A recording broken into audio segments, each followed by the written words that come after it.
શહેરના બોર તળાવ કૈલાશ વાટિકા આગળ આવેલા એક જીએબીના થાંભલામાં પાવરનો લોડિંગ વધી જતા શોર્ટ સર્કિટ થયો હતો। જ્યારે બોર તળાવ ખાતે ફરવા આવેલા લોકો આ જોઈ જતા થોડા સમય માટે અફરાતફરીનો માહોલ પણ ત્યાં સર્જાયો હતો। જ્યારે આ બનાવની જાણ ફાયર બ્રિગેડને કરતા ફાયર બ્રિગેડ સ્ટાફ તાત્કાલિક ઘટના સ્થળે પહોંચી હતી અને જીએબીને પણ જાણ કરતા જીએબીનો સ્ટાફ પણ તાત્કાલિક ઘટના સ્થળે પહોંચીને તે વિસ્તારમાં આવતા પાવરની લાઇન બંધ કરી દેવામાં આવી હતી અને શોર્ટ સર્કિટ થયેલા થાંભલા ઉપર ફાયર દ્વારા પાણીનો છંટકાવ કરવામાં આવ્યો હતો।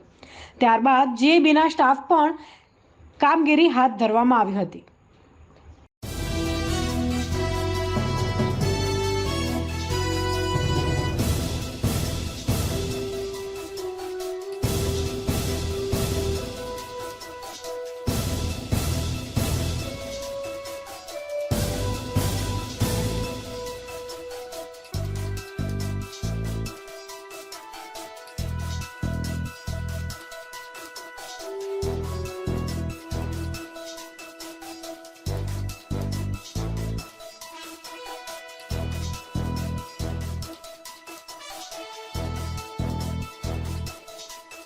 કેનકે ન્યૂઝ, અમદાવાદ।